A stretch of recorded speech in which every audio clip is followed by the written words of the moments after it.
Sabah il-Khair, Masa il-Khair. Good morning or good afternoon, wherever you are tuning in today. Welcome to this third installment of the Dubai Advantage webinar series. Today we're focusing on health opportunities in Dubai, your global launchpad, and we have an incredible lineup of speakers and dignitaries with unmatched knowledge of the opportunities that the healthcare sector presents. An industry set to exceed US $100 billion in the near future. So if the healthcare industry holds interest for you, you are in the right place. You'll be updated on the latest initiatives from Dubai FDI and find out the state of play in exports. You'll hear directly from the regulator, Dubai Health Authority, as well as gaining insights into the pulse of the healthcare sector from the Dubai Healthcare City Authority and Dubai Science Park. You are online today with the experts. I'm your moderator. My name is Christa Fox. I'm the co-founder and principal of Changeosity, a leadership advisory firm based here in Dubai. I also sit on the board of the Australian Business Council Dubai, and it's a real pleasure to be with you today. Just before we begin, I would like to acknowledge the exceptional collaboration between the teams at Dubai FDI, the Australian Arab Chamber of Commerce and Industry, and the Australian Business Council Dubai. The spirit of cooperation, innovation, and industriousness are absolutely evident in the quick response to creating this online meeting place. We're together for just over an hour today, and I will keep you rather an hour and a half, and I will keep my comments brief so that you can fully benefit from the exceptional speakers. Just a couple of housekeeping points. We have 4 poll questions for you today, so please do respond to keep this interactive. You will also be asked to complete a short survey at the end. Thank you in advance for doing that. And I also invite you to submit questions throughout the presentations. We have a team ready to respond. We'll also do our best to have our speakers field some of those questions during our 10-minute Q&A at the end. So you'll see on your screens a Q&A button that will enable you to put those questions forward. So let's begin. It is my immense honour to invite Her Excellency Dr. Nariman Al-Mulla, UAE Consul General, to give a welcome address. Her Excellency was appointed as Consul General of the United Arab Emirates to Melbourne, Australia on February the 10th, 2020. Dr. Nariman has made a pivotal contribution to the UAE as an advisor to the UAE Minister of Health, as well as the Chief Liaison Officer between the Minister and the officers of the Prime Minister and the Presidential Cabinet. She is an INSEAD graduate, committed contributor to the improvement of human rights, and key strategist within the Ministry of Foreign Affairs, Health and Wellness programs. Let me pause for just one moment. I'm going to request, I can hear some background noise. I believe somebody doesn't have their system on mute, and I'm just going to ask you to check and pop your system onto mute for us so that we can all hear clearly. Thank you. Let me continue. Dr. Nariman has published research on obesity in various medical journals and is a member of several prestigious associations. She's been accorded many recognitions and awards during her career path. Your Excellency, we are delighted, and I invite you to commence your welcoming address. Thank you. Thank you, Christa Fox, for this introduction. I would like to welcome everyone and thank you for joining us today in this webinar. My name is Nariman Al-Mulla. I'm a Consul General of UAE in Melbourne, and it is my pleasure to be joined by you in this meeting. By career, I am an intervention cardiologist, and I have been serving in healthcare industry for more than 25 years before joining the Ministry of Foreign Affairs and International Cooperation.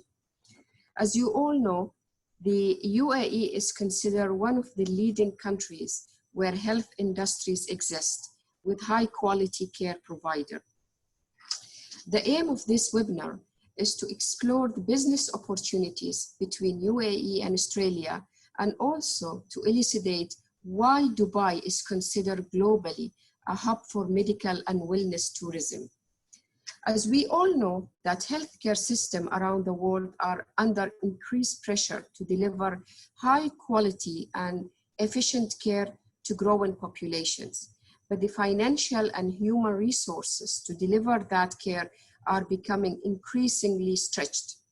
At the same time, aging population and the rise of chronic conditions such as chronic heart diseases, respiratory disorders, obesity, demanding for a better healthcare service globally. These global trends are driving a shift to what we call value-based healthcare, a system that focuses on what patients value and allocates resources according to the health outcome delivered by the system. It aims to address what we call the quadruple aim: better healthcare outcome and improve patient, staff experience, and lower cost of care. Worth to mention here that Dubai is considering a top investment and investors-friendly destination worldwide. It is recognized for its quality of life and ability to retain talent. Dubai is considered the region in sustainable investment, technology, and innovation at the same time. Home to more than 200 regional offices of Fortune 500 companies. It's 100% repatriation of capital and profit. Dubai also has 2 dedicated free zones, Dubai Healthcare City and DSP, are aiding the development of the healthcare, wellness, pharma, and other life science sector. Also, Dubai has developed a bundle of new legislation allowing 100% foreign ownership of onshore companies and a new 10 years visa. So I think Dubai has all the basic infrastructure to be a hub for healthcare tourism. So I wish all a fruitful discussion and best of luck to all. Thank you.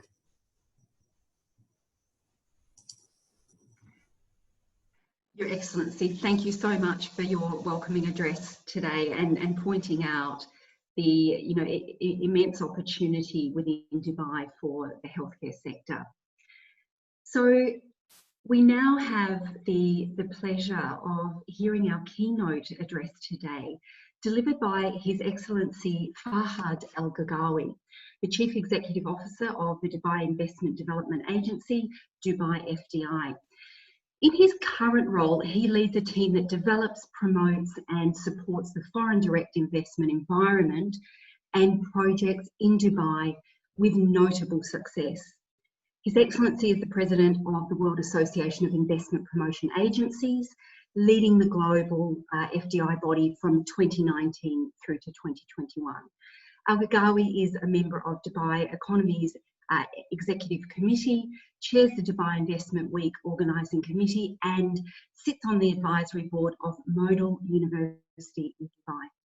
Fahad holds a bachelor degree from the United Arab Emirates University and is a graduate of the elite Mohammed bin Rashid Al Maktoum inaugural program for young business leaders. Your Excellency, it is my pleasure to pass across to you now. Thank you. Thank you, Christa, and lovely to see you again. And you too. Everyone. Thank you, everyone, attending with us today. Before we start, a big shout out to first to Her Excellency Dr. Nariman Al Mulla for joining us today and putting her thumbs into how the support and the continuous support of the Ministry of Foreign Affairs, global offices, and representative of the country around the world being with us. And this is a program that we've been doing for a long time. So thank you, Your Excellency. And also a big thank you for our partners here, the Australian Arab Chamber of Commerce and Industry, ACI, and also the Australian Business Council, ABC, and everyone who supported this ongoing third, round of our Australia webinars. And I welcome everyone here. We at the UAE and Australia have built an exemplary partnership over the last few decades. Today, UAE remains Australia's largest trade partner in the Middle East, with non-oil trade between the two countries hovering around 10 billion dirhams, around $4 billion in the last few years. Australian cities are well connected with UAE, almost 100 flights a week in normal times, I'm saying, between the two countries. I'm looking forward to come back to that number again, hopefully soon. The UAE also a home to nearly 25,000 Australians and living and working here, and more than 350 Australian businesses and diverse activities, including construction, financial, professional service, education, tourism, and healthcare, which we would like to see more of that by conducting this seminar targeting healthcare. UAE also have invested in Australia and different businesses, including the healthcare sector. The persistent focus on economic diversification and vision to grow into knowledge economy, and one of the best countries in the world, and that have opened remarkable opportunities for UAE for UAE ideas, enterprises, and people flow from all over the world to be here to contribute to this magnificent story that we have been enjoying and we will continue to enjoy, inshallah, after the coming months. It is a unique feature of the UAE economy and its openness and resilience that have seen the country maintaining growth and an international outlook through global downturns and setbacks. Very good news was mentioned this week about UAE maintaining its top 20, among the top 20 receiving countries of international foreign direct investment. And this is something of a good continuous, we've been there. We lost it for one probably mark. We became 21st. Now we're 19 back again on this list, which is an important factor to showcase the openness of the economy, being the only Arab and Middle Eastern economy in this part, but also a striving economy to do even better in the years to come. Dubai, for example, has continued to strengthen its advantage into global connectivity, as it is the most efficient gateway for global trade to connect 2.4 billion consumers across large region spanning in the Middle East, Indian subcontinent, North and South and East Africa, as well as some CIS countries. We believe that crises also bring opportunities. Dubai and UAE also look to successfully test new approaches while we're doing this, and also new initiatives that will enhance the competitiveness and ensure the sustainable growth for business and for people well-being after such pandemic. And as the world moved to lockdowns, I think UAE government showed one of the best examples globally, and being ranked with Australia on the top 5 countries who really fought and put a good example of countries and how such thing can be done in a very balanced way to bring up health and people well-being, as well as not neglecting the other part of life, which is trying to minimize business continuity, hurdles. While we're doing so, Dubai is coming back to be open again. We're receiving hopefully tourism or tourists in 2 weeks from now. the airport where connects the world. This is Dubai Airport. UAE is has the third largest aviation hub in the world, Dubai Airport, with 92 million passengers, and the 9th largest port in the world. And this shows how we are really a pivotal hub globally, but also the gateway for the region and a center of business and excellence. The efficiency and connectivity also for Dubai brought it as a distribution hub and one of the strongest, places for countries or companies, multinationals, to really utilize their expansion to the region of 2.4 billion consumers, as we said. 60% of the global Fortune 1000 companies are already here. With the government different efforts to really move into the knowledge economy and best practices that have been, set for us to put the latest in the last 10 years, different policies and programs and initiatives to move into even smart government have made a lot of difference to the readiness of the country. And while we're doing so, we'll keep monitoring and spreading our hands to all friendly countries, especially Australia, to continue the development of the economy for the well-being of people, and also taking care of their health and being there to really open our hearts and hands for so many different opportunities for people from around the world to really take advantage from. This is our positioning now, and we're looking forward for my colleague, who will do the presentation to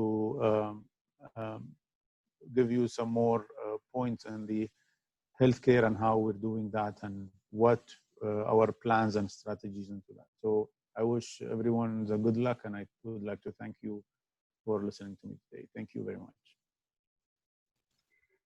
Farhad, thank you ever so much for your keynote address. I particularly like what you say about, what you say in relation to hearts and hands. I had the good fortune of working closely with you and your team for 6 years. And as an Australian who's been in Dubai for 15 years, what I take away from that is that, when you look into the engine room of the efforts that are going into creating incredible opportunity for trade connection, they are incredibly generous and authentic and having wonderful results. So thank you so much for your keynote address, Farhad. Pleasure. So we now have the pleasure of hearing from His Excellency Syed Al-Awadi. Engineer Syed Mohammed Al-Awadi is the Chief Executive Officer of Dubai Exports, earlier being the Chief Operating Officer at EHS, the regulatory arm of Dubai World. Syed Al-Awadi has over 20 years of experience in the government and private sector with in-depth local market and industrial expertise and knowledge that equip him with exceptional leadership skills. Those are my words, not his words, having worked and collaborated with him on a number of occasions. He holds multiple prestigious qualifications, including a Master's in Environmental Management, Bachelor of Chemical and Petroleum Engineering, and an Executive MBA from Wharton Business School. His Excellency is also a member of the Board of Directors of several institutions, like Emirates Standardisation and Meteorology Authority, Export Credit Insurance Company of Emirates, and other venture capital and manufacturing companies. Your Excellency Syed Al-Awadi, we're really looking forward to hearing from you. The floor is yours. Thank you. Thank you very much. Bismillah ar-Rahman ar-Rahim. First of all, thank you, Dr. Nariman. Thank you, Fahad Al-Girgawi, and the panelists and the attendees today. I just give you just quick action taken by the government from the highest level to the lowest from the federal part and also from the local government. As you know, that this came sudden, the COVID-19 issue, and a lot of people did not know what to do. But we at the government, we were completely full-fledged, and we were close to our customers, mainly the manufacturing sector and the traders. So I think immediately from day one of these issues, we formed 2 teams. It's like what do you call it? I mean, very large team from the federal part and from the government, from the local government. In the manufacturer sector, we did with the Ministry of Energy and Manufacturing. A team consists of all major stakeholders, and from the traders who deal with health, hygiene, even food. Another team with the Ministry of Health.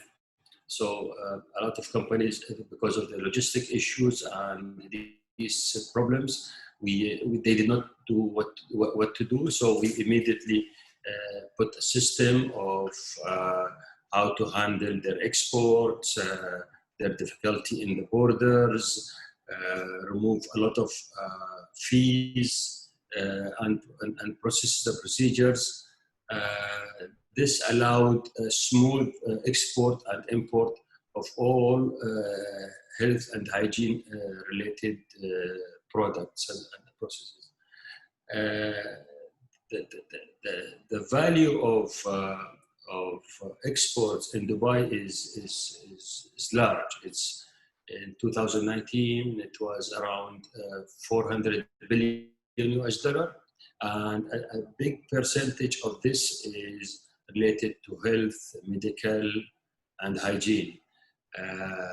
From our first records, it showed that these actually increased more than the same quarter of last year. And all because of the coordination and cooperation between both federal and local government authorities with our stakeholders, the manufacturers and the traders. I think the rest of the panelists, Marwan and the rest, will give even more details on this sector. So thank you very much, and if any questions, I'm here until the end. Thank you very much. Your Excellency, thank you so much for your comments, much appreciated. Great, so we'll now begin the presentations. Now, we've asked each of our presenters to keep within 10 minutes so that we can maximise the opportunity for the Q&A session at the end. In the meantime, you may have seen a poll question pop up onto your screen. Hope you've had the opportunity to answer that question. Once you answer it, then it will move back off your screen and we'll have the opportunity to share some of those results a little bit later. I think that will be very interesting. Now, I really encourage you to pay full attention and make sure you don't miss out on the insights and wisdom that our presenters are sharing with you today. This is also your chance to connect with some of the most key influencers in the healthcare sector in the UAE. Also, a reminder to please share your questions with us throughout using the Q&A button. We've got a lot of people online today, so make sure you get in there with your questions. With that, I am delighted to ask Dr. Ibtisam Al-Bastaki, who's Director at Dubai Health Authority, to begin her presentation, which will be bringing to you some incredible insights into the regulatory environment within the Dubai business sector. So across to you, Dr. Ibtisam. Thank you.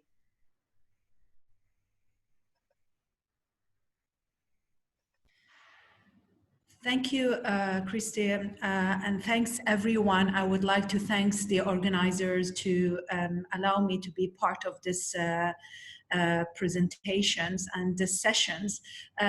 Basically, I'm heading the investment and PPP projects in Dubai Health Authority, and we all know that we were facing a really challenges time during COVID-19, and UAE government has done a tremendous job in terms of facing such a challenges.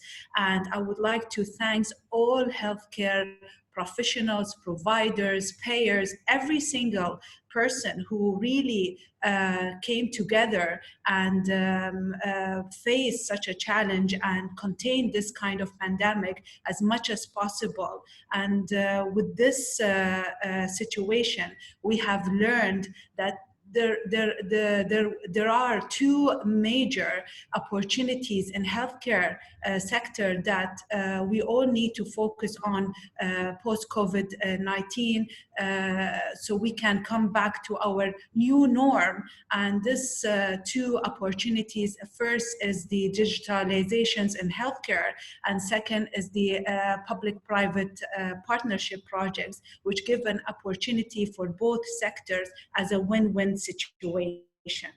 So we can go to the next slide, and we all know that our visionary, His Highness Sheikh Mohammed bin Rashid Al Maktoum, the Vice President and Prime Minister of UAE, he basically launched in his 50th year charter on the Article 5, which is a doctor to every citizen. And that's, you know, it's been addressed that the telemedicine and telehealth is existing in this market. However, it's been accelerated during COVID-19, and now the government is focusing pretty much on how the healthcare needs to be shaped and need to be looked at, not just from the telehealth perspective, as well as on the various digitalization services such as an AI, quantum computing, and to help the research and genomes and precision medicine, which is the future of the healthcare. If we go to the next slide, we all know that Dubai as a city has over 200 nationalities, and it is a hub for tourism, as well as considered to be #1 city for quality of living across the Middle East and Africa for 5 years in a row. As well, we all know that Dubai is a gateway because of the strategic location and open economy, and that's due to the transport and as well to the airline industry. If we go to the next slide, basically in the Dubai Health Authority is it's overseeing the healthcare sectors in the Emirates of Dubai, and we can see that there are 3 existing regulatory body in the city itself. Majority, which is a non-free zone, is run by the DHA, which is Dubai Health Authority, and we have small versions of Ministry of Health as well as Dubai Healthcare City. And you can see a snapshot of the figures of Dubai healthcare sector, how the outpatient and inpatient has been grown for past couple of years, including the hospitals, facilities, and professionals. So that's mean that there is a really booming in the services of the healthcare in the city. And if you go to the next slide, you can see due to the mandate of the health insurance in the Emirates of Dubai, you can see that the health expenditures has been increased by about 12% per annum from 2012 to 2017, which has been jumped from 9.9 billion dirhams to 17.5 billion dirhams in 2017, and we anticipated that this has been raised to 24 billion in 2020. Of course, there are a little bit of interruption. That's because of the pandemic, what's happened. And we all know that the Dubai GDP in terms of the healthcare expenditure is about 3.6% if you compare it to the GCC and OECD. And if we go to the next slide, you can see that investment strategy is it's very important, and we have launched our investment guide for Emirates of Dubai, and you can find it, the version of 2019, in our website, Dubai Health Authority website. Look for the investment guide strategy, and you can find that where is the demand, where is the supply, and gaps and opportunities, and how things will look like and anticipated until from 2020 to 2025 and then 2030. And there will be a really gap in terms of the primary care, long-term rehabilitations, and this is very well addressed even when we test the market post-COVID-19, where we're really looking for innovative primary health care. We're looking for specialized centers, because we really need to avoid the general hospitals where can be allocated for such a infections pandemic, so people can be focused more into their disease base. And if you go to the further next slide, the next two slides, here people who are really having an interest in terms of they want to understand the outpatients and inpatients numbers, and you can see that's being factored based on these specialities. If you see everything in the green, that's mean it's where you'd really have an opportunity and it is undersupply. Anything numbers which being addressed in the red colors, that means it is oversupply. So here what we are trying to address the patient, the investors, where are the demand for the patients on those specialities. I'm going to now shift to the next opportunity, which is the PPP models. And before I just jump to the PPP model, there's a very important slide here that I really like you to look at it, which is, and you will find it in the investment guide, what the Dubai really need for the next 2 to 3 years and 3 to 5 years in terms of various specialities. And you can see in the next 2 to 3 years where you have primary care, innovation primary care, ambulatory care, urgent care, home-based care. These are the specialities that the government is looking on it and encouraging the investors to focus on. And you all understand that Dubai market is a very unique market where you have a highest market share run by the private sectors in terms of outpatient and inpatients. It's about 70 to 80% respectively when it comes to the government market share.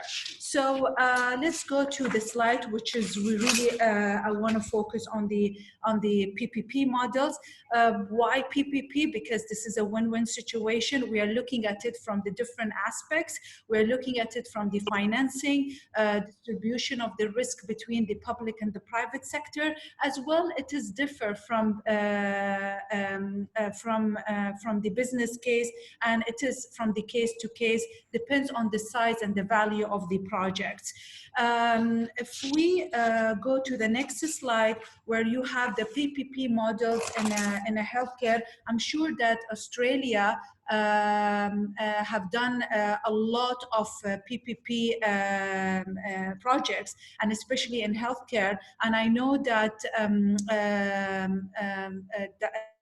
I know that some of those PPP models being focused on the operationals of the healthcare, and I think there was a great example being done even in Sydney in Australia in regards to the PPP.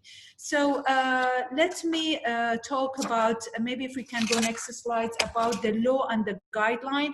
Dubai has launched its law number 22 of the year of 2015, which is a PPP law. But if you are looking for the guidelines of those law, please you can go to the Department of Finance website, and you can find the law as well as the guidelines of the PPP, where it will give you a lot of insight how the projects will be, what's the requirements and the guidelines that the Dubai government is expecting from the investor or the private partner to come in as per the projects.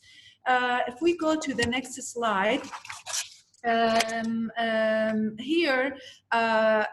we as a DHA working on a very important project, and I think honestly I want to spend a little bit of a few minutes on this slide, that we are working closely with Department of Finance in launching a PPP project, which is Cardiology Center of Excellence, which will be part of the Dubai Health Authority Rashid Hospital complex. And mainly it's the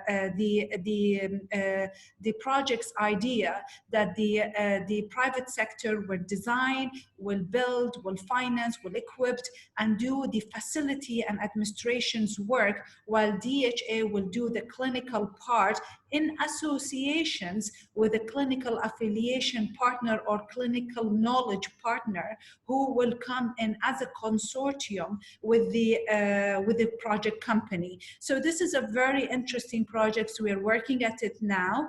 Soon we will release an RFQ, which is a request for the qualifications. So please, if you are interested, you can register through DHA's website and to get those information. So therefore you have an accessibility later on once we will release the RFP, request for the proposals. And of course, as being a responsible of various PPP projects in DHA, if we could go to the final slide, we have a various projects we are working on it, and we are aiming those opportunities will come by 2024 on a different specialties such as dialysis, spine, diabetes, long-terms, and imaging diagnostics. And of course, the aim of doing those kind of a PPP projects, basically we want to improve the efficiencies. We need to have a sustainability of the service for the better quality outcomes, improve access to the specialized care, cost reductions and control, increase in the revenue, and grow patient volume. At the end, it is a win-win situation between the public and private sector. So therefore, what we learned even post-COVID-19 and post-pandemic, that two major opportunities that the healthcare really need to focus on. One is the digitalization in healthcare, the other is the PPP projects. Thank you very much, and if you have any question, I'm ready to answer at the end of the session, and I will leave the floor to my colleagues. Ibtisam, thank you ever so much.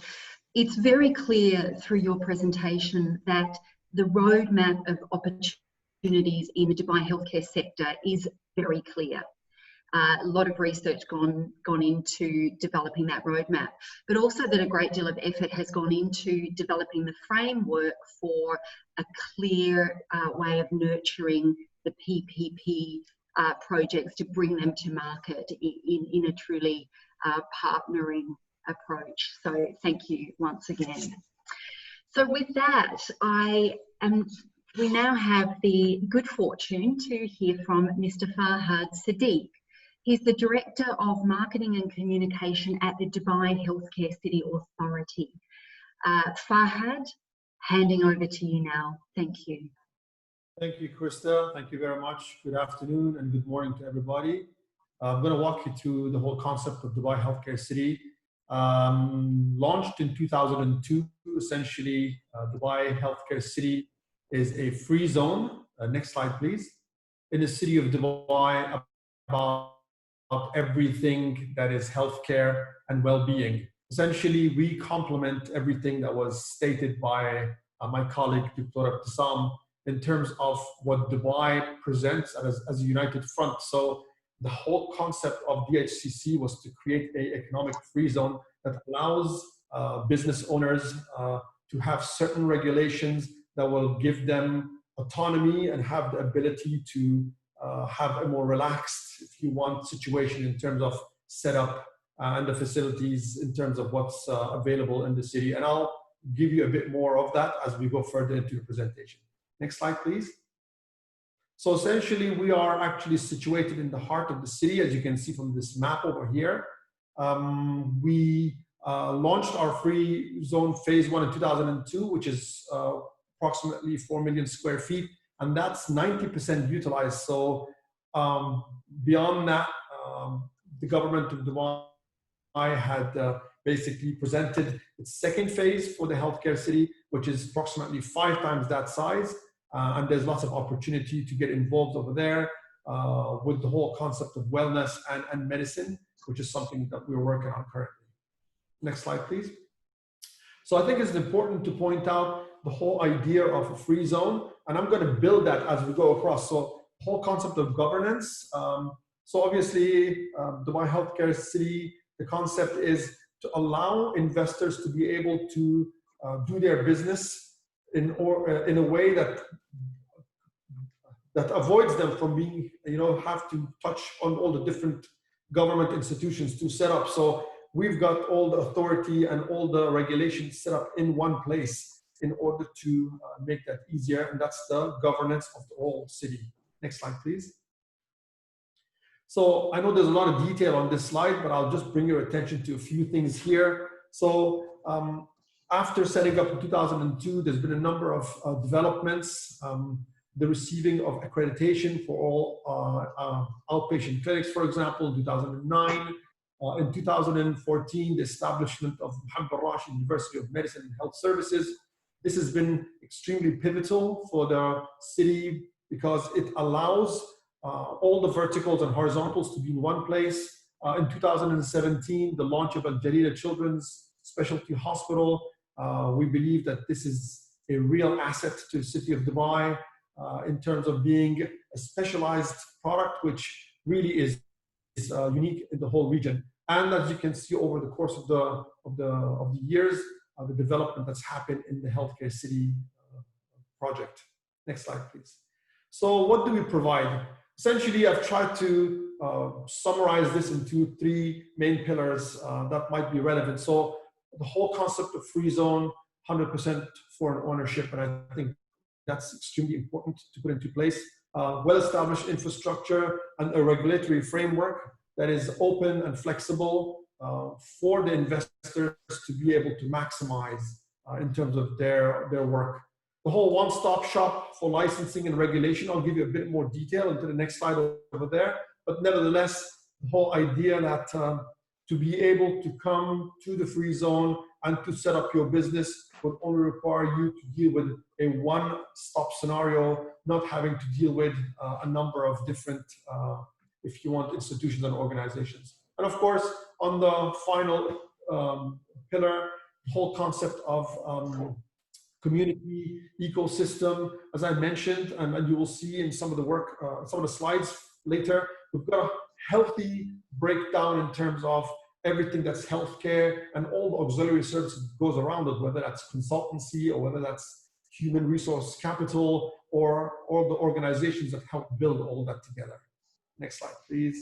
So I just want to bring a bit of attention to the one-stop shop concept. Essentially, everything that's required to be able to set up, whether that's commercial licensing or health professional licensing, all the surveys, engineering, government, education, research, and of course the list goes further and further, but the whole idea here is the ease of business, and that was the vision of the leadership of this country, the whole concept of a free zone healthcare city in the city of Dubai to be able to make doing business easier for everybody. And then we recently launched this concept of Masar, where everything is now online. So all the services that are required for any setup is online. This helps obviously with the COVID-19 scenario. This has been pivotal. We launched this in 2017. Next slides, please. So just to touch on the whole ecosystem concept, as you can see here, we've got approximately a 60-40 breakdown in terms of clinical and non-clinical facilities.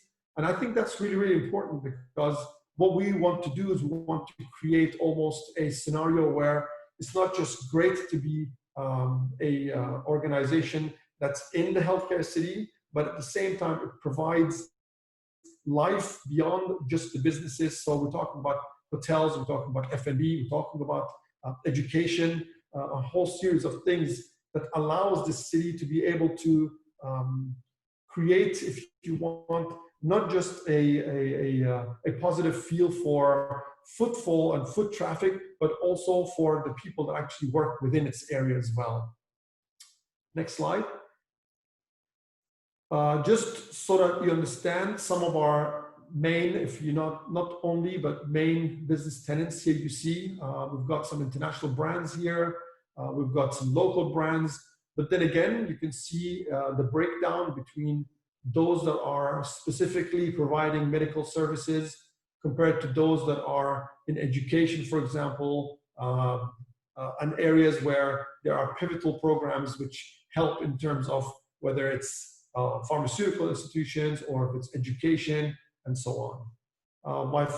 My second last slide, basically what we've tried to do here is to put up some of the brands that obviously ring a bell back home for our viewers today, that are brands that are represented in the healthcare city. And although our number of healthcare professionals are not that great, but I think what's important to point out here is the specialties that they bring to the table. So Australians that do work in healthcare city are unique in terms of the kind of specialties that they bring to the table, which is unique for healthcare city in the city of Dubai. And finally, a slide where I think it's important that everybody always understands that COVID has had such a big effect on everything that we do.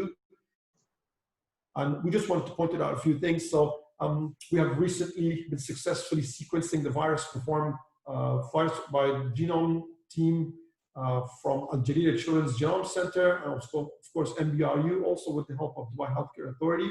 So that's been quite a bit of an achievement for us.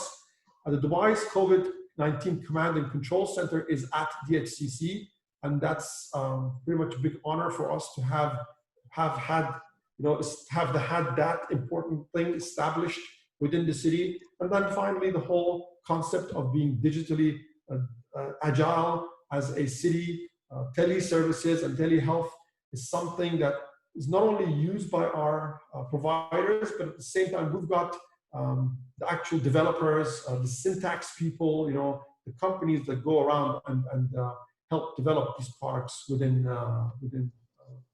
this DHCC and the city of Dubai.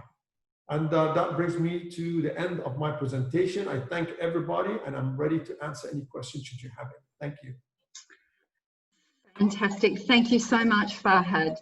The thing that I particularly love about the free zone concept is that if you're in the healthcare sector and you have a great concept or a new innovation or a delivery system that brings a new level of quality to the market, the free zone infrastructure and simplicity and digital access lets you focus fully on commercializing the business, while the free zone themselves have worked with thousands of foreign companies already to create a really smooth pathway for you to internationalize your business. So I particularly enjoyed that presentation. Thank you, Farhad. So now that brings us to our next presentation, delivered by the Managing Director of Dubai Science Park, Marwan Abdulaziz. Marwan, thank you so much for being with us today. We're really looking forward to your presentation, and I'll pass across to you now. Thank you very much. Thank you, everyone, and the organizers for also giving us the opportunity to be part of this webinar. Both the Dubai FDI and Dubai Exports are our partners when it comes to doing business outside of Dubai. So this is a great partnership that I see growing, whether it is through webinars or through business trips or showcases that we do around the world. Firstly, I want to spend a few minutes to talk about who is behind Dubai Science Park, and what is its structure and how does it operate.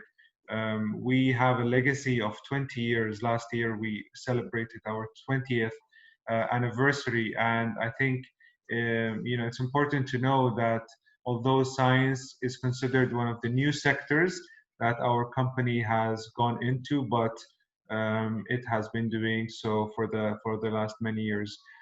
Behind TCOM is the government conglomerate called Dubai Holding, and Dubai Holding is in many other businesses like telecom, hospitality, media, and also real estate and free zones, with more than 20,000 employees in more than 24 countries. And we Dubai Science Park belongs to the Teus group. And I'd like to spend a few minutes showing you a video of our company. I think this will give you a good perspective of who we are, and then I will go later into more details of Dubai Science Park.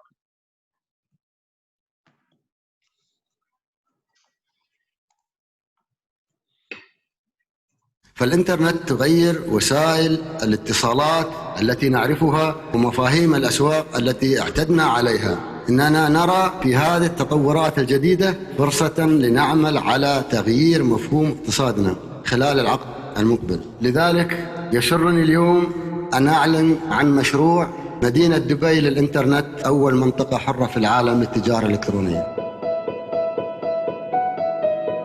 Well done to the Internet City team, and well done for all these companies who took the advantage.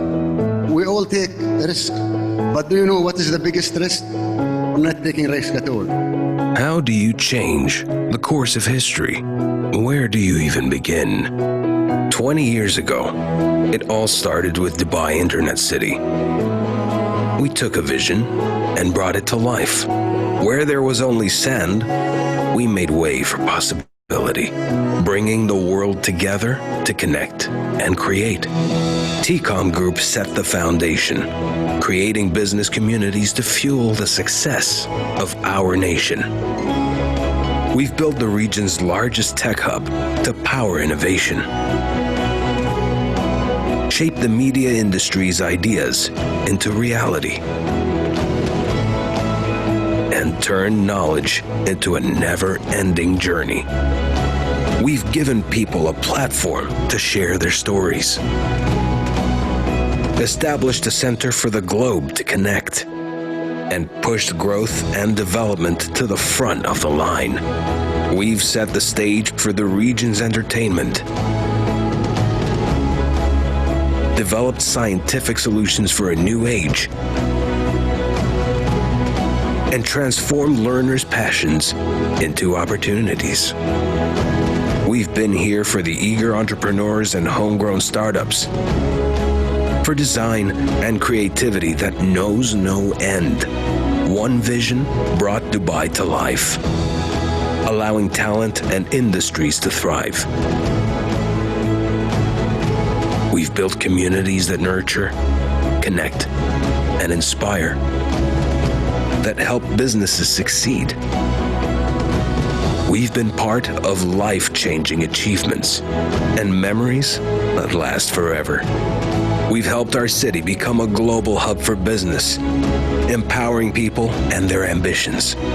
Together, we've turned our knowledge economy into one of constant innovation. Together, we've made history.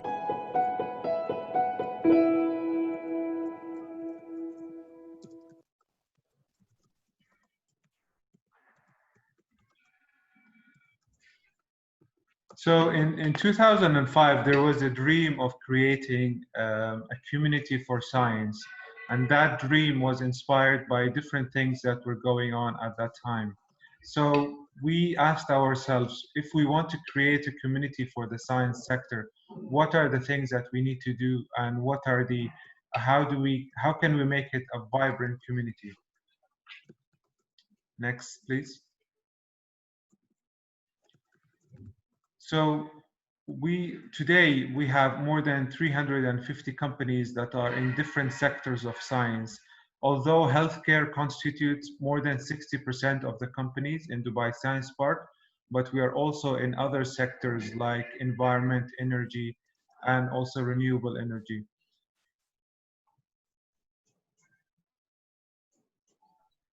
So we wanted to create a community for science, and we are happy to be having not only multinationals, but also startups and SMEs.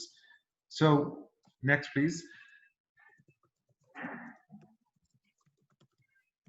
So what we create is that we first invested in assets that will allow companies to be able to relocate to Dubai or start their business from Dubai. And some of these assets are very specialized assets that are clearly for the science sector, including laboratories, manufacturing space, and other things that I will also speak about in more details. Next slide. But creating assets is only one part and is an important investment and is a heavy investment, but it is only the beginning. What is equally important is to have services that will allow companies to work and operate without any issues. And although service is important, but in my opinion, having access to talent and industry connections can be even as vital. Next slide. So when we talk about assets, I speak about the entire spectrum of what a scientist or a company in this sector would need, whether it is a scientist working on an idea in a laboratory and then taking that idea into manufacturing, packaging until it reaches the market. And then, when you are in the market, then you will need offices to basically support that. So we were able to welcome companies who have, who are still working on an idea as a virtual company, and then, growing that company all the way to manufacturing and then basically reaching the world. So we are very humble when it comes to, what we offer, because what we really believe in is that, share with us your idea, tell us how we can help you, tell us how sort of what connections can we create for you. And what we're really focusing on is to create a successful business model for that company, because once that company is successful, then they will want to expand, they will want to hire more people and build more facilities. Next slide. So from the 350 companies that we have, they are in different sectors: life sciences, healthcare, energy, environment, and food and beverage. I want to point out to two Australian companies. One is ZFAM Pharmaceuticals and the other one is Synapse Medical. Both of them are very active companies and they've been with us for a few years. Next slide. We also believe networking and creating opportunities and connections between people. So we do that in a very systematic way, whether that is through platforms that we newly created called Advanced Health. And I really encourage you to go and check it out. It is something we basically bring different stakeholders on that platform, and we discuss different topics. We also know that hiring and talent is very important to companies. So we have created a science career fair for university students, local university students, to interact with the industry companies that we have. And we do events in the green space as well, and other co-organized events. Next slide. Our position, I think, with the pharma industry has been very strong, and that is something that the local government of Dubai has noticed. And we are very fortunate and happy to be leading the Dubai industrial strategy, the pharmaceutical and medical device sector. So this is a strategy that was launched by the government of Dubai, and that is to make Dubai more resilient in the industry sector and really shift some of Dubai's GDP from being a service-led economy to more of an industrial-led economy. Next slide. So what we did with the government and with other stakeholders is that we put together a strategy that took us about a year to develop. And whereas we identified opportunities for pharma and medical device manufacturing, and we also looked at what are the benefits that Dubai can provide, and also what are the enablers that we need to enhance and make it stronger to be able to attract those manufacturing opportunities. So on the short term, we're looking at nutraceuticals and something called super generics, and those are in the last 2 to 3 years we've had already a few manufacturers that have invested and opened in Dubai. In the medium term, we're looking at plasma production, for blood shortage and supply, and also 3D printing. In the long term, we're looking at next generation sequencing and other treatments that are based on gene therapy. Next, please. It's also, I think, important to notice or to note that during the COVID-19 period, we have actually been extremely busy working with some of the companies that are in Dubai Science Park and supporting them to make sure that they are running throughout 24 hours with no interruptions. And some of these that I'd like to mention is that we have a few laboratories that are doing the COVID testing for the Dubai Health Authority using their sequencing and their PCR machines. We're home to Biorad and Thermo Fisher that are the leading manufacturers of the PCR machines. So they were also supporting the local government and the UAE. And we have other companies that are active as well, supporting the government and the other hospitals in the UAE. Next, please. In the past few years, we've been also working with a couple of large companies building their R&D centers here in Dubai Science Park, and we have already started doing so for 3 companies that are large in their size, and they will be hosting. Each of them will have probably 100 to 200 scientists working as a regional R&D hub from Dubai. So I just want to close my presentation by saying that Dubai Science Park has a full view of what companies need from an idea to a product being manufactured. So we do really everything in between. And because we are very active in events, we are active also reaching out to a lot of other geographies. Connecting people has become something very easy for us. So on a daily basis, we get requests for a company wanting to launch a new product or a company wanting to collaborate with another company. And it has been extremely easy for us to basically draw those dots and connect companies. And equally, we work, because of our position with the Dubai Industrial Strategy, we work with the local government and also the local universities. So I'd like to say to all of you watching that if you are in the science sector and you're curious about exploring opportunities here in the region, give us a call, get in touch with us, and we will provide to you information that we have available. Or the least we can do is to connect you with someone who knows a little bit more about this area. And then, once you think it is the right time for you to take that step, then we will be also ready to welcoming you. So with that, I'd like to end my presentation, and I'm happy to take questions. Thank you. Marwan, thank you ever so much. Fantastic presentation. And, you talked about the importance of assets, talent, and services. What you didn't say was, this is what we can do for you. What you did say is, tell us what you want. Tell us what you want us to do, and we will help you. I was inspired by that video at the beginning. If you have a dream, you can make it come true.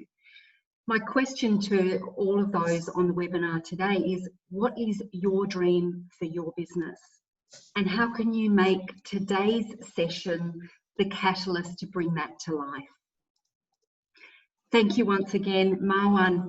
We're going to turn now to our final presentation for the day, which is really to bring together all the threads of what we've heard from our speakers and our presenters. Our final presentation will be delivered by the famous Mr. Ibrahim Ali, Director of Promotions at Dubai FDI. It is my great pleasure to hand across to you now, Ibrahim. Thank you. Thank you very much, Christa. It's great to see you after some time ago. And I would like to thank Australia, Arab Chamber of Commerce and Industry, as well as Australian Business Council in Dubai for their full support rendered to us, which is really appreciated. Well, this really shows Dubai United Arab Emirates close relationships that we always had and we continue to have with our beloved Australia. We love Australia because you guys now have such a beautiful weather down there at our summertime, so it's your winter time, and the tourism industry was flowing from our region, the Gulf Cooperation countries, at these June, July, August into Australia, enjoying the beautiful weather in Sydney, Melbourne, Brisbane, as well as the Gold Coast, not to forget the fabulous Gold Coast. Ladies and gentlemen, my presentation will be the Dubai Advantage, which we are Dubai Investment Development Agency, an agency within the Department of Economic Development of the Dubai government. And I'll go through this presentation hopefully within 10 to 15 minutes.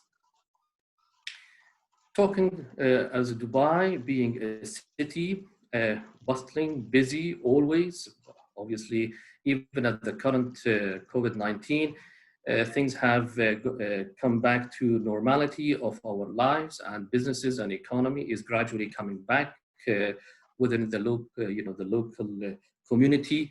Everyone is back in the offices, and businesses almost back as usual in the retail sector as well as the rest. So Dubai's GDP contribution is here mentioned, as you can see, and there is the majority goes always in the wholesale with the retail trade, 26%, and that's followed by the storage and transportation, 12%, financial industry, 10%, and so on. Talking about Dubai also as a city, we have always been the tourist attraction in the whole of the region, and the visitors used to come, well, not currently, as everybody knows, with the COVID-19, things have been standstill around the world, which is very unfortunate, but everything will come back gradually, we are sure, for the entire world and all countries. Now, last year we had 16.7 million visitors, and a lot of visitors do come from Australia as a connection to the UK and Europe with many of the flights that we had by Emirates. Next, please.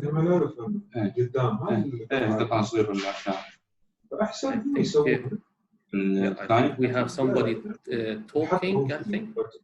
Maybe someone needs to be on mute. Colleagues. Okay, sorry for that.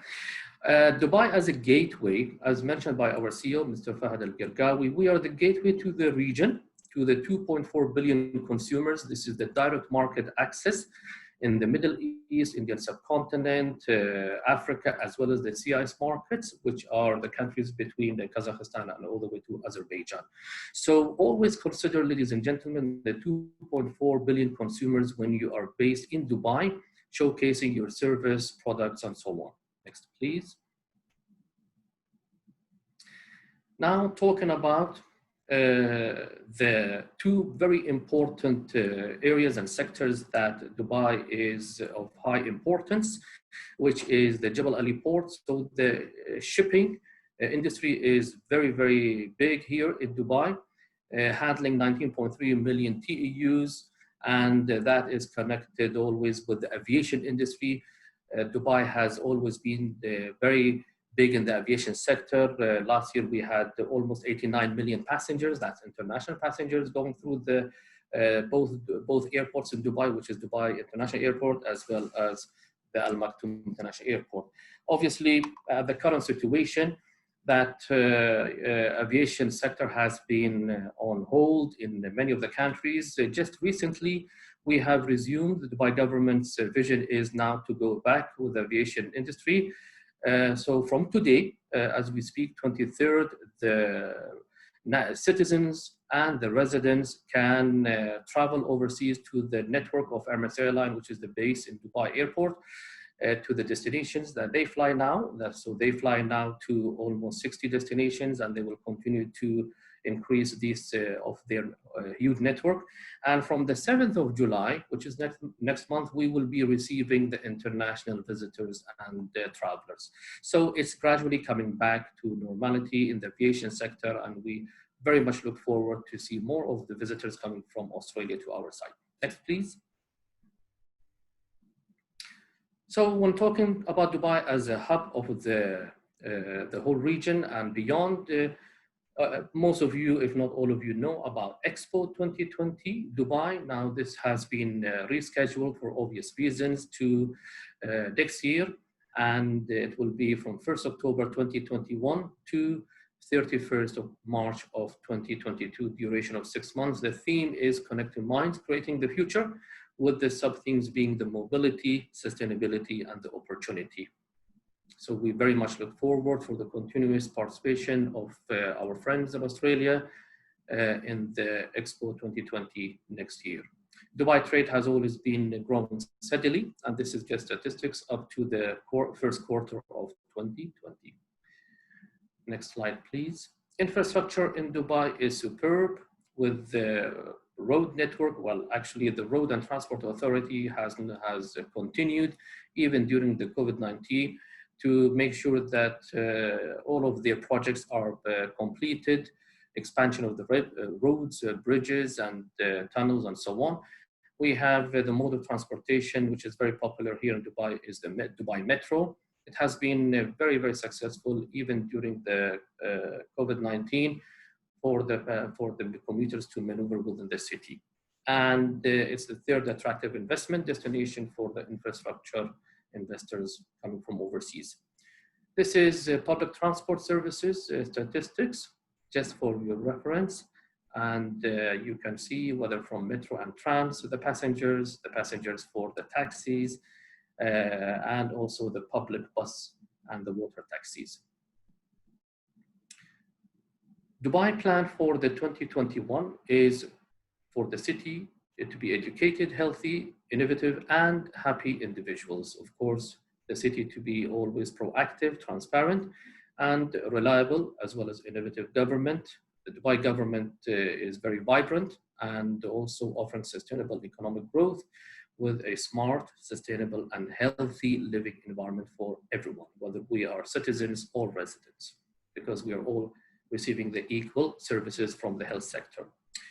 Dubai being as a smart city, the smart government has initiated many projects, and obviously the most important one is for 100% of the transactions by the government to be paper-free by 2021, which we are almost 90% of it now.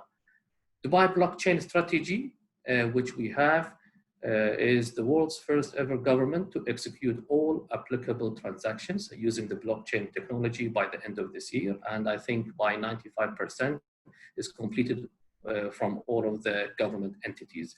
And Dubai will be the first blockchain powered government driving the future economy. Next, please. This is the artificial intelligence, which we have a dedicated minister for it, and the ministry is to add $182 billion to the UAE's economy by 2035. And the artificial intelligence will impact different sectors, but these are the most important sectors, being the healthcare sector, which we have our webinar today focusing on the healthcare sector. And that's $22 billion is there. And there is 37 billion for the financial services, because we are the hub for the financial services in the Middle East, and $19 billion for the transport storage segment, as we are the hub for the aviation and the shipping in the region. Next, please. Ladies and gentlemen, federal science, technology, and innovation policy There is a pool of 82 billion US dollars, targeting 40% increase in the knowledge workers by 2021. And you will notice here, the majority goes into two very important sectors, being the clean energy projects, 34 billion, plus the renewable energy, which is 20 billion, because Dubai does not depend on oil as revenues or contribution to the GDP, because it's only 2%. So that's the reason that we are attracting more companies from different parts of the world on these clean energy and renewable energy. And also you will find on the other side of the pie is the space sector with the innovation incubators and the academic research centers, as well as the aviation and R&D. Next, please. Tourism and hospitality has always been growing in Dubai up to, obviously, we can say January, February earlier of this year. And with so many hotels, and still there are some hotels completing their construction to receive visitors coming across the world, let's say by the end of the year. I'm very confident personally, that things gradually will come back for the entire world, economies, tourism attraction, as well as the aviation movement and the transportation. Just I thought I wanted to say something is about Emirates Airline, our national carrier. They have a huge fleet and a huge network to the 6 continents, and not to forget the connectivity that we had with all 5 major cities in Australia by Emirates, whether it was 3 daily to Sydney or 2 daily to Perth and Brisbane and so on, as well as Adelaide and Melbourne. But it's coming gradually back, and what they have done is, because of their expertise in the cargo movement, we had been Emirates as one of the most, let's say, top 5 carriers in the world, moving medical equipments and products, as well as the food products to different parts of the world. So they have moved a lot of cargo shipments by air from Australian main cities to our country, then the region, and to beyond, which is Europe. Next, please.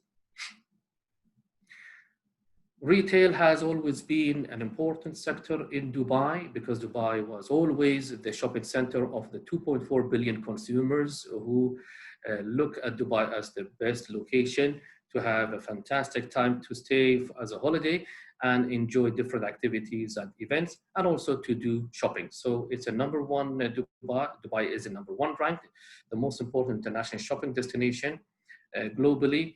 And now that we've got 90% of all of the shopping centers and malls reopened, so business is back as usual, and it will continue to do so. Obviously, with that, at the current situation of COVID-19, we've seen the e-commerce being very, very useful. So lots of people, well, the shops at the shopping centers, what they have done is moved their products sold through their online system. So the e-commerce was growing very, very fast. Even brands like Louis Vuitton and Gucci and Chanel, we've seen them here in Dubai, that they have offered their products to be sold online, as well as moved to the consumers as they were staying back at home. Talking about manufacturing sector, there are 6 targeted sectors for Dubai in the industrial sector, which our colleague, Mr. Marwan of Dubai Science Park, has mentioned that they are leading the pharmaceuticals and medical equipment. And we've got here the maritime, aerospace, fast-moving consumer goods with machinery and equipment, as well as the aluminum and fabricated metals. Next, please. Dubai Industrial Strategy for 2030 is to promote environmentally and friendly, energy efficient manufacturing, and to be the home for the global businesses. This is really to make Dubai a preferred manufacturing platform for different companies around the world. Next, please. Obviously, on the healthcare sector, we've heard a lot of great information from Dr. Ibtisam al-Bastaki of the Dubai Health Authority, as well as Mr. Farhad Siddiq from the Dubai Health Care City Authority, a free zone dedicated for that, as well as Mr. Marwan Al-Janahi, Managing Director of the Dubai Science Park. So there is not that much really from my side to say in the healthcare sector, but it is a very, very important sector for Dubai and the region. It's really for the Australian companies who are in this sector, want to grow overseas, grab the opportunity to have a platform here in Dubai, and from here grow your businesses to the 2.4 billion consumers surrounded by us if you travel only within 5 hours radius. We have medical tourists numbers that there is a strategy for it by the Dubai Health Authority, and this is the statistics up to, well, the target was to have half a million visitors coming as a medical tourist by the end of the year. Well, now we've got ourselves as in Dubai medical tourists. So it continues to grow definitely from next year and beyond. Dubai medical tourism, the strategy up to 2021 is really to position Dubai as a globally recognized destination for the elective health and wellness treatments. So there is a 2.6 billion dirhams target revenue from the medical tourism for this year. Next, please. This is the focus areas for the next 2 to 3 years.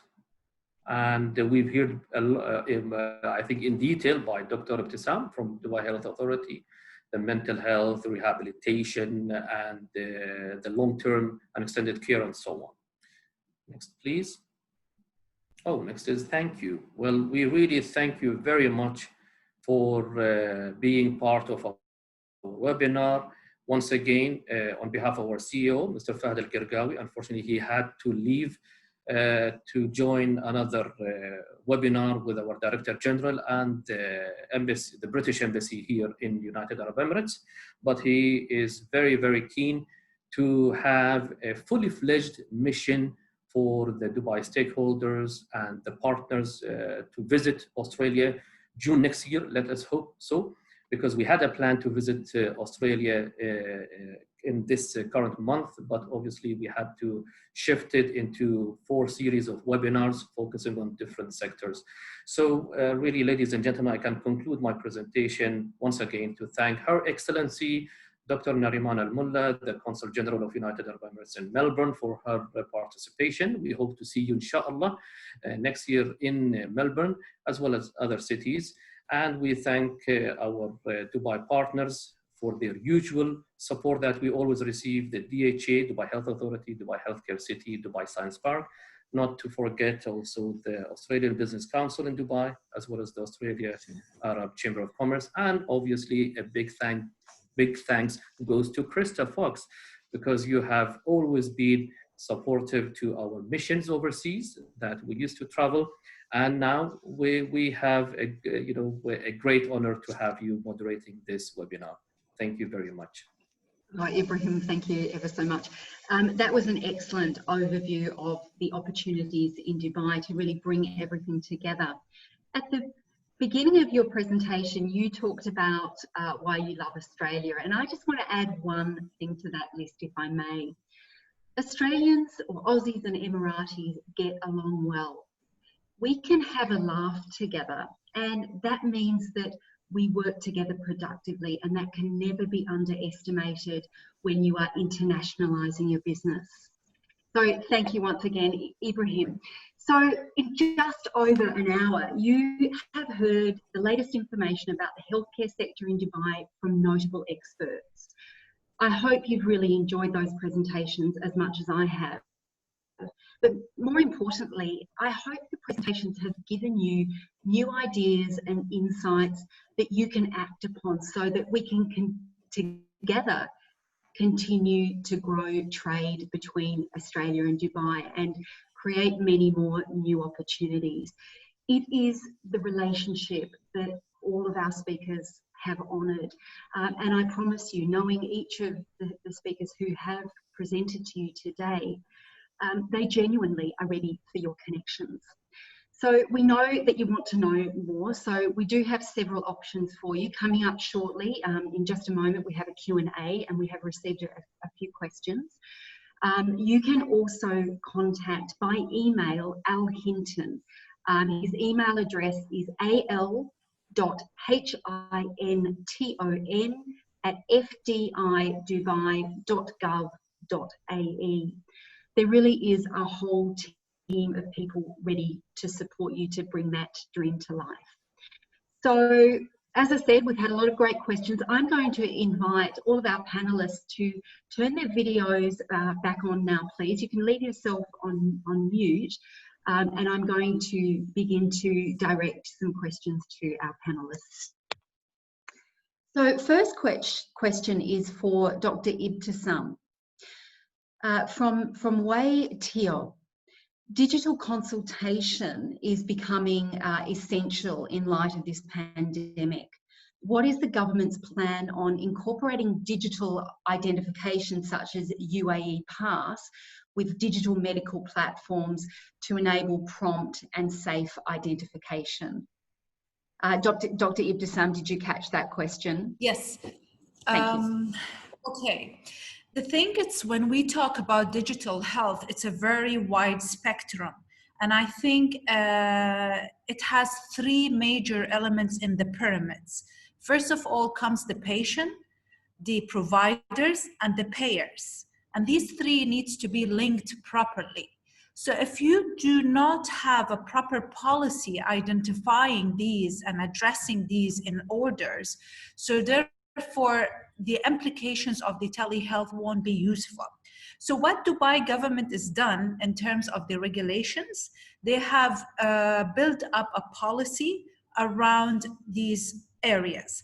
But COVID-19 has accelerated further, where the private sector has been taking the role. Now, when it comes to identifications, that's a very one small element when it comes to the digital health, because you can't have ittisalat without TRA, and you can't have TRA without ittisalat. So therefore, you need to have them together. So we are working now in terms of building that processes between the three major pillars of the telemedicine when it comes to patient, providers, and payers. Because the payers, they need to be linked, as the provider can provide such a services to the patient in a very secure way, where you can even preserve the liabilities of the professionals and the providers from the other end. So therefore, you will have a proper kind of like a blend between the three of them. And this is only when it comes to consultation.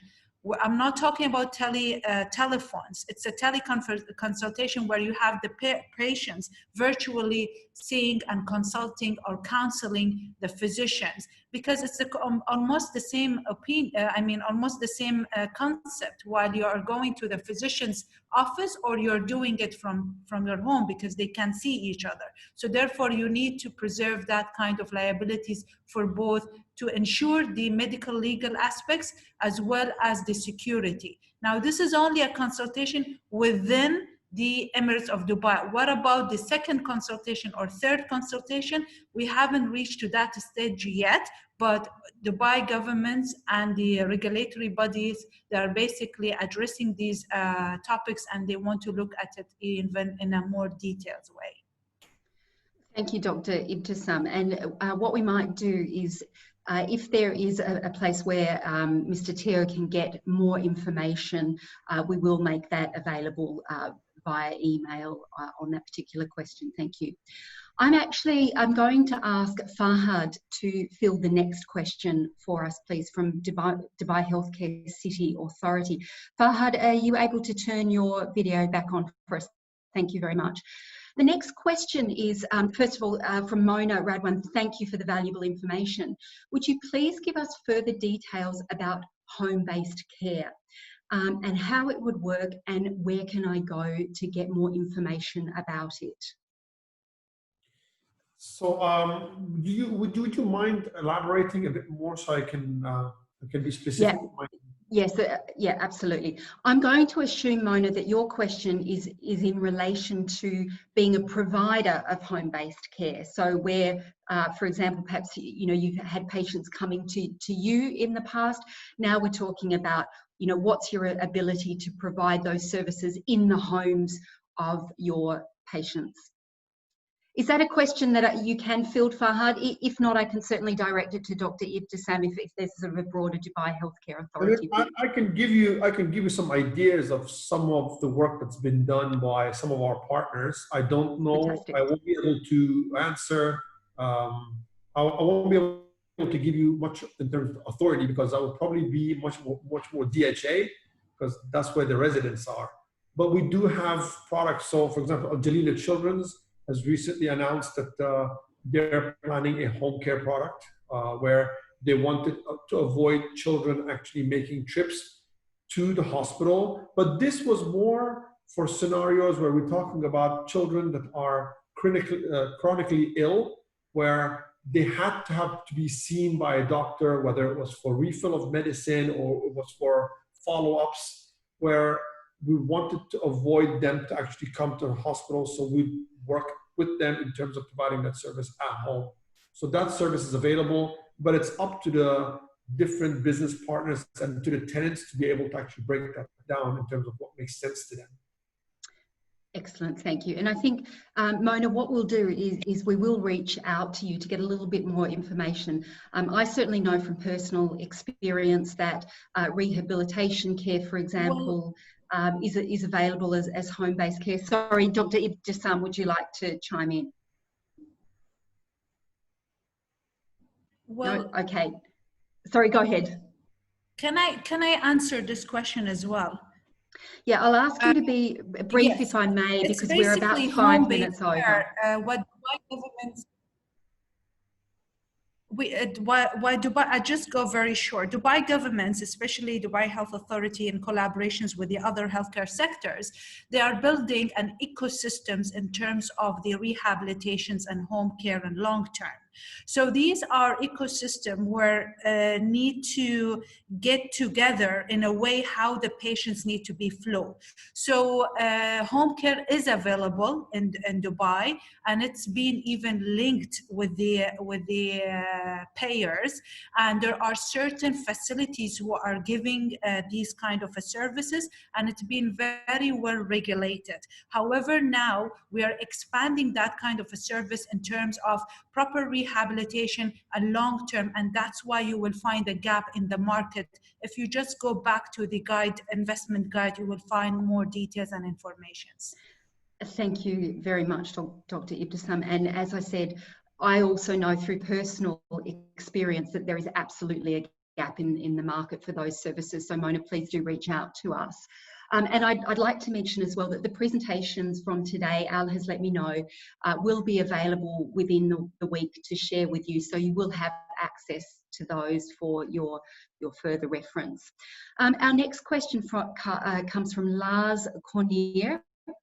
Could you please elaborate on the possibility for care providers that aren't governmental to use the UAE pass for the provision of digital healthcare? So I think that Dr. Ibtisam, you've probably covered that question in your first answer. Is there anything else that you can provide to us in terms of perhaps the timing with which you expect the UAE pass or equivalent identification to be more widely available within the healthcare sector in Dubai?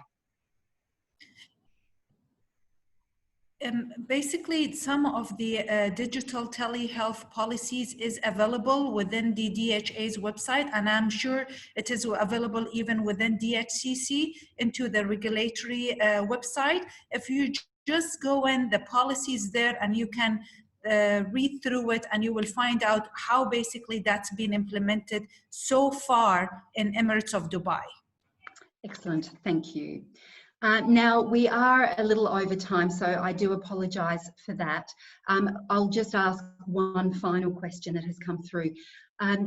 What is the current position in relation to voice over IP to enable telemedicine to continue to be practiced beyond the low COVID sort of lockdown period.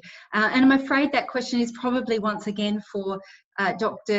Ibtisam, or perhaps Ibrahim. That might be a more general question that you could answer, which probably comes up across multiple industries. So let's share the questions around. So Ibrahim, can I ask you to share your views on the voice over IP, please? Yes. Well, obviously, once again, we will relate it always to the concerned government department, which is Dubai Health Authority, because they are the regulatory body of the government in Dubai. They are the ones that they take forward in this regard. So, we can receive any of the queries from those who are participating in this webinar, and through my colleague, which is Mr. Al Hinton, the advisor, and we will definitely can forward the right answers through those three main entities that are participating here. So Dr. Tissam, for example, of DHA will receive inquiries from our side that will relate to the DHA, and the same will go to the Dubai Science Park, as well as Dubai Healthcare Authority, the city itself, which is a free zone entity that attracts lots of medical equipment companies, as well as the hospitals, clinics, and so on. So our side as Dubai FDI, we attract a lot of inquiries and questions and so on, and we make sure to provide the right answers and the right information, and accordingly we connect to the right bodies here. Excellent. Thank you ever so much, Ibrahim, and thank you, panelists. We are a little bit over time, so with that, please allow me to pass control across to Adam Phillips. Adam is the General Manager of the Australia Arab Chamber of Commerce and Industry, and he will make some closing remarks. Thank you, Adam. Thank you, Christa. And first, let me just say you've moderated a wonderful webinar today. Thank you so much. I hope you, our listeners, both whether you're from the community, ACCI community here in Australia, or you're with the community from ABC Dubai over in the UAE, found this webinar today really interesting and are motivated to act. This is the third in our series of 4 webinars, and with the world in the midst of the COVID pandemic, it really seems appropriate that we're dealing with health, and it's such an important topic to discuss. For my closing remarks today, I'd first and foremost like to acknowledge and thank for their support Her Excellency Dr. Nariman Amullah, United Arab Emirates Consul General to Melbourne, for your opening remarks. Thank you. His Excellency Farhad Al Gagawi, CEO of Dubai FDI, for your keynote address. Thank you also. And also His Excellency Saeed Al Awadi, CEO Dubai Exports, for your opening comments as well. I'd also like to continue my thanks to our presenters for giving up their valuable time today and sharing their presentations, which I think was so rich with information.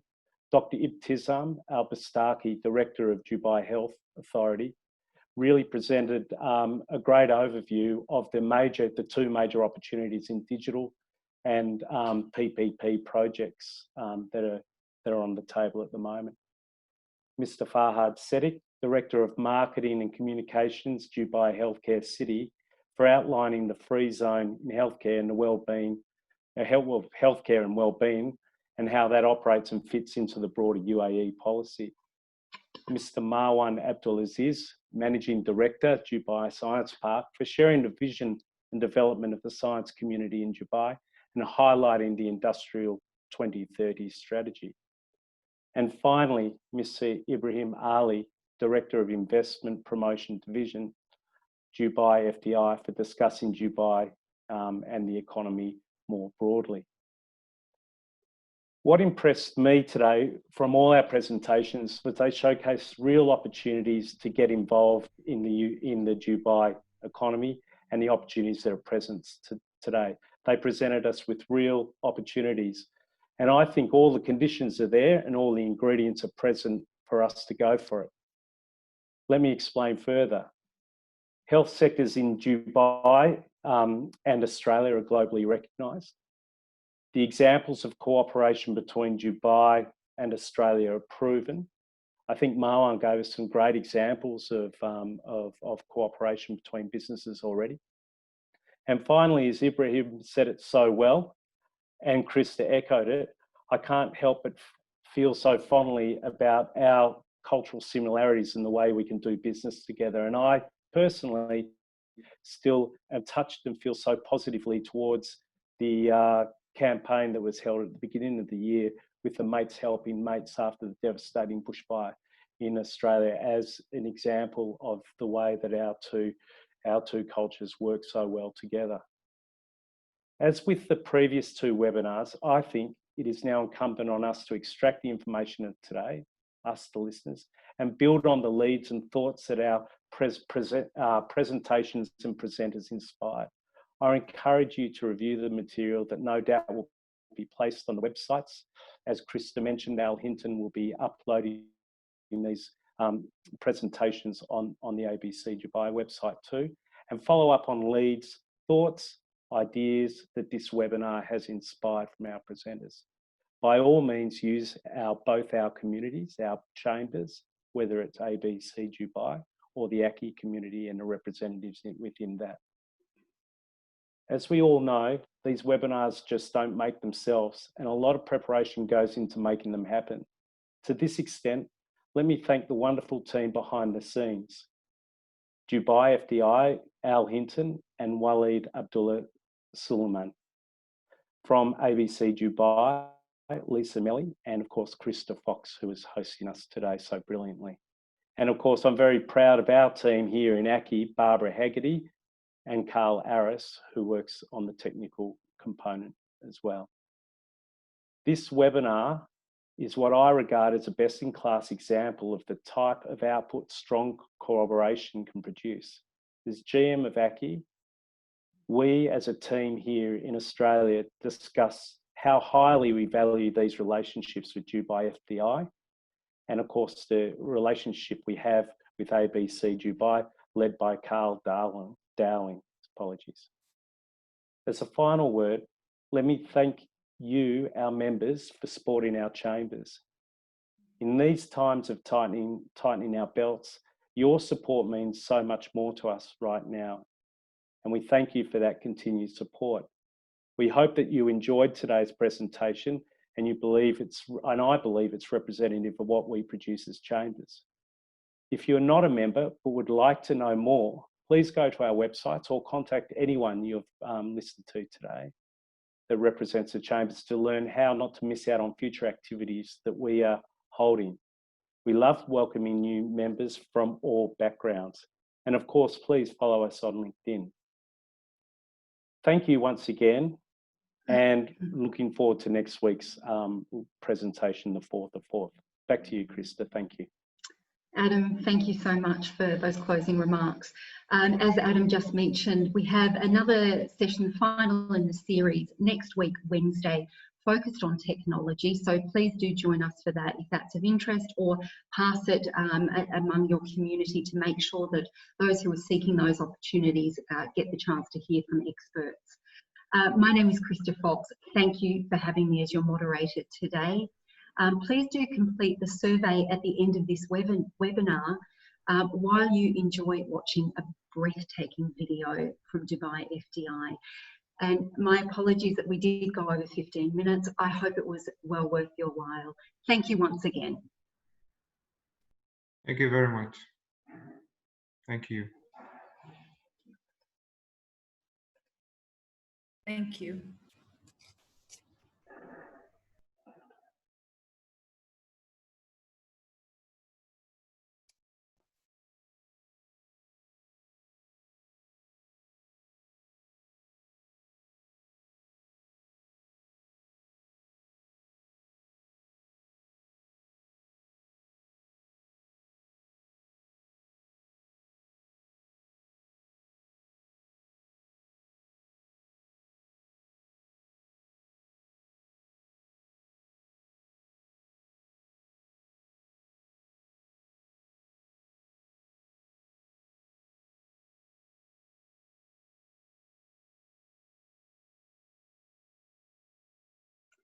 Just bear with us as that video comes online. I think we did quite well with the technology today, and here we go. Thank you.